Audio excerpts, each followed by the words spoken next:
Episode 13 of Spice and Wolf. What a shocker if you're actually reading along with the light novel with the actual anime adaptation, because, yeah, this isn't here. From what I understand, this is supposed to be a side story or something like that, which I'm kind of glad they included in here because at least the context of what they're presenting here does fit really well with this particular moment right here, really getting into the mind of Holo and what she thinks about her current situation. This is a really good insight into this. Now, granted, we've gotten moments before where she kind of showed her vulnerable side. I mean, she even mentioned in this episode the idea that she had this moment of recalling her birthplace and becoming sad and nostalgic. But this is like a moment where it seems like we're getting all into her head and her experiences in her life and how much she's enjoying what she's currently doing. And yes, what sort of comes with that is the fears along with it.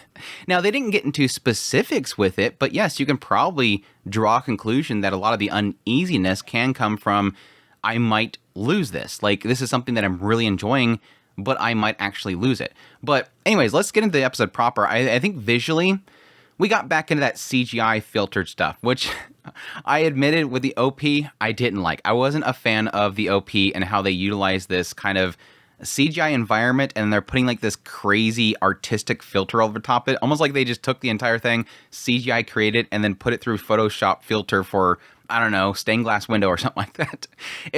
I'm not a fan of it. Now, I will admit that there is a side of it that I understand why they chose to do it, because it almost gives this artistic, like, dreamscape presentation. Like, I can see it almost being like this dream state, like you'd almost have a fuzzy remembrance of, but I'm not a fan of it. So, and more so the idea that it clashes so much with the rest of the show. That's really why it is. I mean, that's like the OP is a prime example. It's like, it just clashes with everything else. But that aside, I'm not like crying over spilt milk over it. I'm not a fan of it.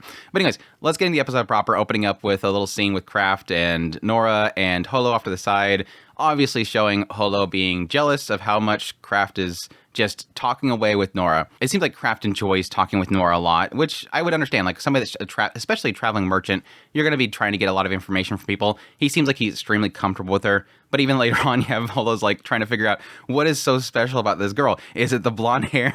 Is that what he likes?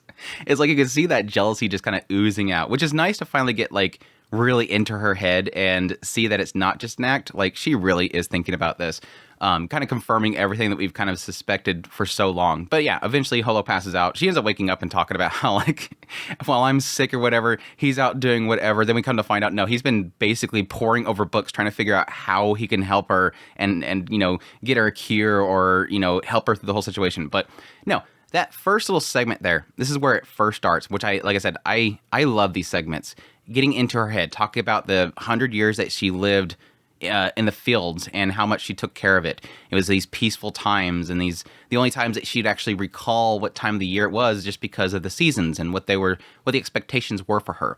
But again, getting into the idea that now, compared to that, I'm born again. Now every day is a new experience. There, it was just kind of like, it was clockwork. Nothing new was happening. It's just constantly doing the same thing over and over again. The only reason that she had a sense of time was the expectations and the festival and stuff like that. Now, every day is something new. She's fulfilled every single day, bickering every single day, traveling around. Now, again, she does technically acknowledge here that she's traveled in the past, which makes sense because she had to get down there. She had to travel with other people before. And she apparently has unforgettable memories of those, which I hope at some point we might actually get some insight into. I mean, we've gotten, you know, stories here and there about her experiences, like, again, fighting that one guy that the town's named after. She's talked about past memories and things she's done, but I would love to learn about maybe possibly traveling companions that she had before. Because, again, she says that they're unforgettable memories. But I like the fact that right here, this is something that's different. Even though I've traveled with people before, this is different. Lawrence is different for her is really the key thing there. She's always wondering what he's doing. What scheme does he have at the moment? All these things that she's constantly remembering. And yes, like I mentioned earlier, realizing that because everything is so exciting, I can't even remember. I don't have the time to remember and get nostalgic of my birthplace. Again, that one time that she thought about that, or at least from the outsider's perspective, the one time she recalls that, she breaks down.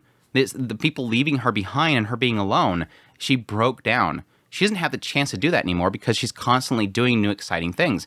It definitely shows how much she enjoys her time with Lawrence. And again, like I said earlier, and not elaborating on it, but she at least acknowledges, but because of that, I'm having so much fun. I'm feeling uneasy. I feel uneasy. And I think that's probably an aspect of her fearing that it could end one day. Like, she could lose us someday. He could pass away someday. He could get locked up for having a massive debt. Something could happen someday, and I'll lose that. Or maybe I'll get left behind somewhere. I think that's probably a key thing there, too, because the last time that he talked about, leaving her behind, it was sort of a joke, but it was like, it hit her. And I think that's probably why. She's enjoying this so much. She doesn't want to get left behind again as repeating the past, but additionally because she's enjoying her time so much.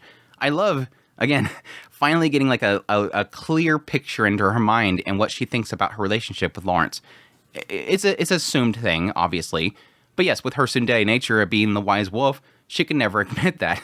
Even though she's constantly trying to get him to admit it, she's not admitting it. And if she is, she's teasing. But yeah, this is when she wakes up and she's like thinking that he's left her behind. But no, in fact, he was actually preparing a bunch of stuff. And like I said, it's so cool to get, finally, despite the fact that she's jealous of Norah, thinking about why is he like her so much. Even later on, talking about how like he brings up the fact that he had to use her to get help for getting, the milk. Even though all that, he literally spent a ton of time trying to figure out how to balance her diet and give her things that will help her immune system and her body fight off the cold. It was like, that was like super sweet. And it doesn't seem like she fully acknowledges it. It's just like, dang, Lawrence went like through everything. But interesting thing here, she does note, it doesn't surprise me that you can't find a cure for something that doctors wouldn't be able to cure. I don't like that.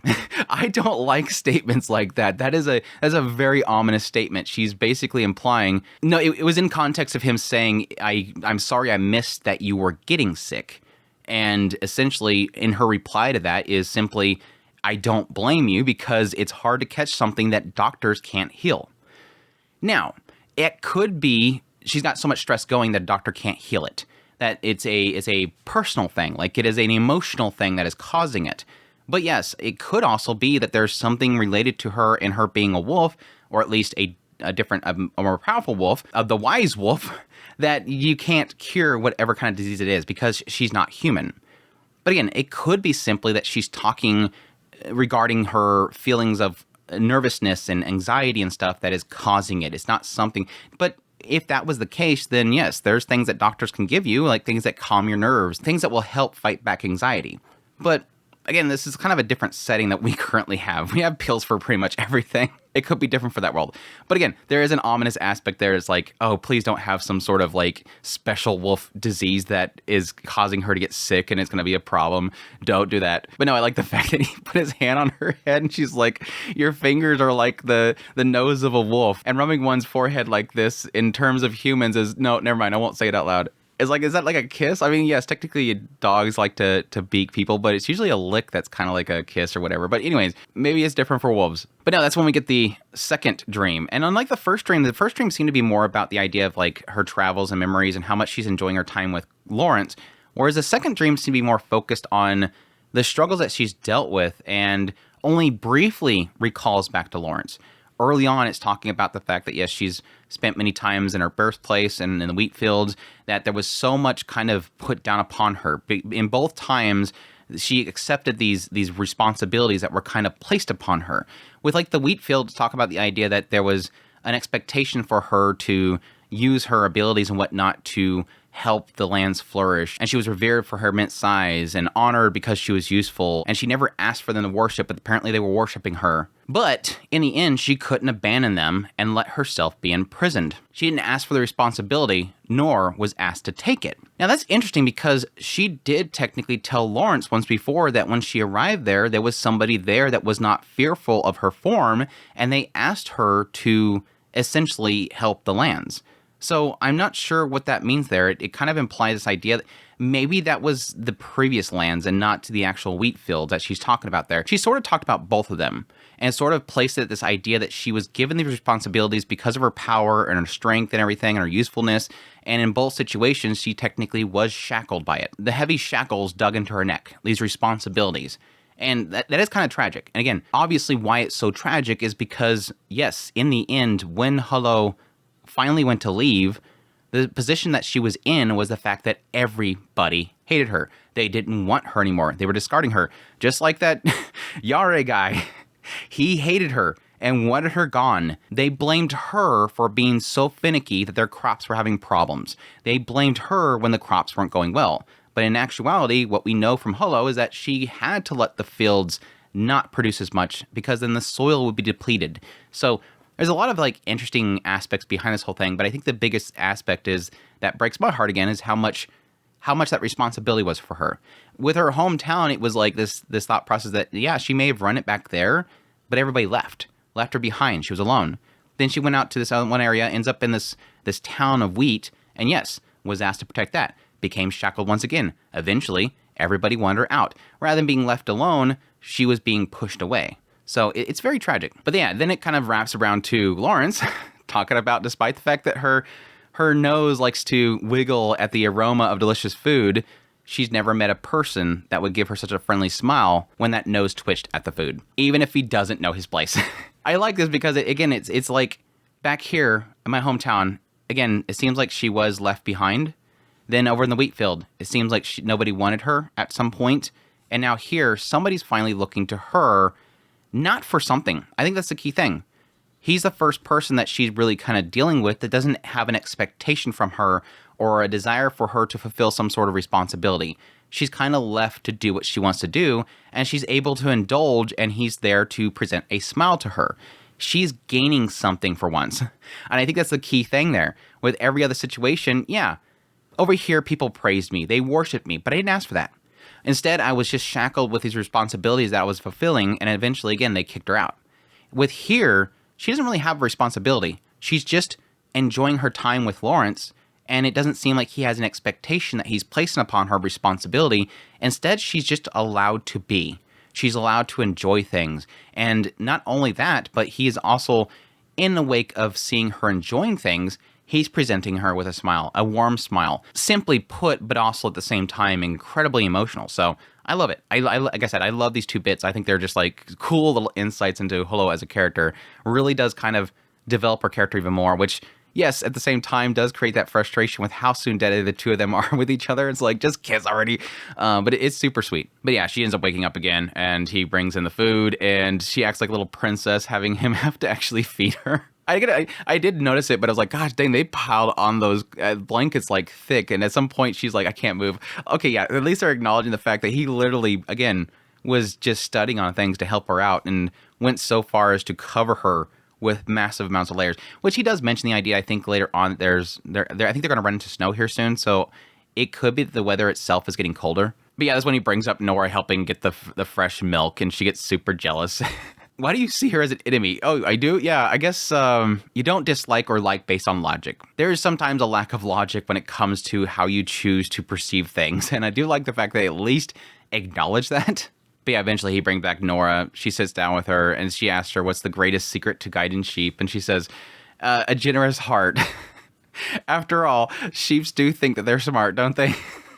I like that Norah actually picked up on that, and I think that's probably due to their previous conversation when they were having, like, just before they got to that second town, and you had the phrase girl talking about the idea that men are useless or whatever, and to speak her mind, and then she whispered in her ear. I do like that. Just kind of another little jab at Lawrence. Like, yeah, men are dumb. They think they're smart, but they're not actually smart. They think they're smart, but all we have to do is have a generous heart, and they'll follow us. That's exactly where they're going with that.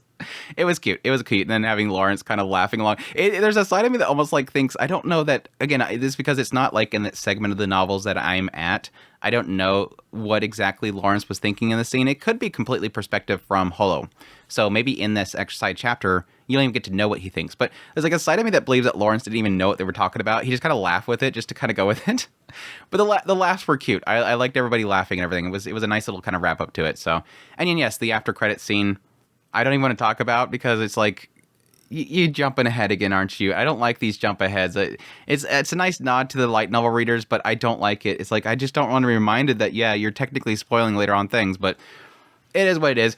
But anyways, that's my thoughts on episode 13. Again, I think it was a fantastic episode and just some great insight into Holo's character and just how tragic she's kind of lived, and at the same time acknowledging just how happy she is now, even despite the fact that she does acknowledge it kind of makes me anxious. Like, there's a side of me that you're enjoying things so much that it kind of makes you fearful of losing it. You get comfortable. you like what you're in the moment you're in, especially if you've been through a lot of hardships. Suddenly things are going well and you're like, I don't want to lose this. So there is like a fear there of, yes, the mortality of Lawrence. He's not going to live forever. There is the aspect, again, yes, technically he can be killed. Losing him getting locked up or sold off into a boat to row it for the rest of his life. Lots of things that can cause her to lose what she's enjoying so much right now. And the fact that she's acknowledging that is really cool. So anyways, that's my thoughts. Hope you guys enjoyed this video. As always, if you did, make sure that like button down below, comment, let me know about the episode. Additionally, if you're new to the channel, make sure that subscribe button to my content. I do news reviews, first impressions, top list. If it's anime, it's pretty much here. Additionally, if you like this content and you want to support the channel more, I have Patreon link, tips, links, everything, membership button down below. Greatly appreciate what it does. Y'all take care.